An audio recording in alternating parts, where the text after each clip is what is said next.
সবার একটাই ডিমান্ড, এমন কোনো একটা রেসিপি দিন যাতে কোনো ঝক্কি ঝামেলা থাকবে না, 1 সেকেন্ডের মধ্যে তৈরি হয়ে যাবে রেসিপি।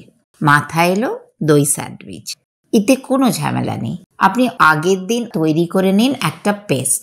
শসা, টমেটো এবং ভাপানো গাজর দিয়ে তৈরি করে নিলাম পেস্ট। আপনি কিন্তু এর মধ্যে বাঁধাকপি, ক্যাপসিকাম বা নিজের ইচ্ছে মতো সবজি দিতে পারেন। সাথে দিয়ে দিন নুন এবং কসুরি মেথি। মনে রাখবেন এই রেসিপির মেন ট্রিক্স হচ্ছে এই কসুরি মেথি।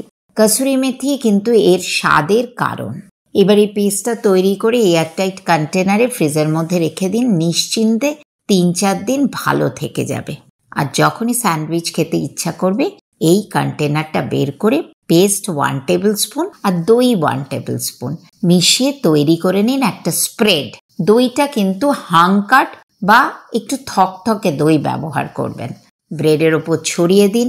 যদি ক্রাঞ্চি একটা টেস্ট চান তাহলে এর ওপর লেটুস বা বাঁধাকপি দিয়ে একটা ব্রেডের একটা স্যান্ডউইচই একজনের জন্য যথেষ্ট।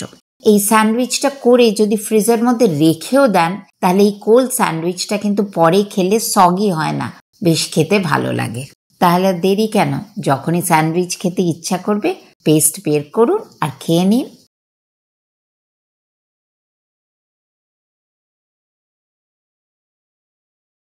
Consult with Reshmi Roy Chaudhary, the Bengali dietitian from Chicago, USA.